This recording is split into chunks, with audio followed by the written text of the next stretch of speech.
দেবী আর একটা ঘাস, ভাবা যায়? এই দুটো জিনিস থেকে কিভাবে বিনয়ের এত বড় একটা শিক্ষা পাওয়া যেতে পারে?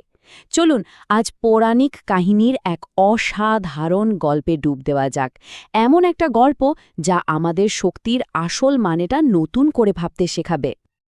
একবার শুধু ভাবুন তো, দেবতারা যারা কিনা মহাবলী এক অসুরকে হারিয়েছেন, তারা কিনা সামান্য একটা ঘাসের কাছে হেরে গেলেন।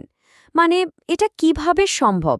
আসলে এই অবিশ্বাস্য হারের মধ্যেই কিন্তু লুকিয়ে আছে গল্পের আসল রহস্যটা। তো গল্পের শুরুটা হচ্ছে এক বিশাল জয়ের ঠিক পরপর। মহিষাসুর বধ হয়েছে আর স্বর্গে তখন আনন্দের বন্যা বইছে, চারদিকে শুধু জয় জয়কার। দেবতারা তো নিজেদের প্রায় অপরাজেয় ভাবতে শুরু করেছেন। কিন্তু জানেন তো, এই ভীষণ আনন্দের মধ্যেই কিন্তু একটা মারাত্মক ভুলের বীজ বোনা হয়ে গেছিল। আসলে কি হয়, জয়ের আনন্দ অনেক সময় একটা খুব বিপজ্জনক অনুভূতির জন্ম দেয়, তাই না? আর দেবতাদের সাথেও ঠিক সেটাই হলো, জন্ম নিল বিজয়ের অহংকার।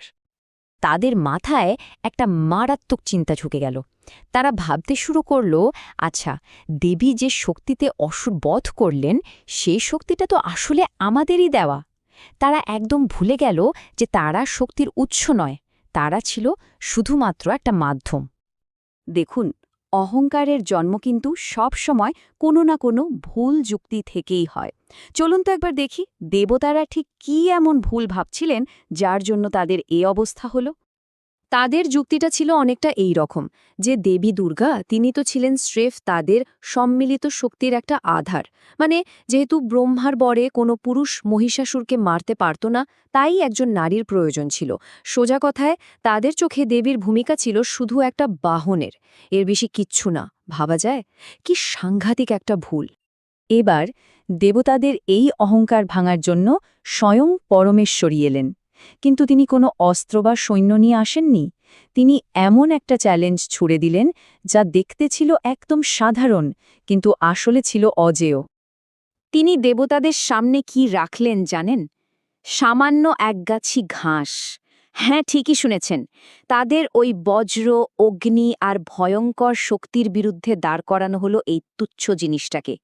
দেবতারা তো হয়তো হেসেই ফেলেছিলেন, কিন্তু তারা ঘুণাক্ষরেও টের পাননি যে এটাই ছিল পরম শক্তির আসল চাল।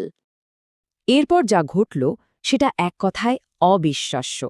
দেবরাজ ইন্দ্র তার বজ্র দিয়েও ওই ঘাসটাকে নষ্ট করতে পারলেন না। অগ্নিদেব তার সর্বগ্রাসী আগুন দিয়ে ওটাকে পোড়াতে পারলেন না।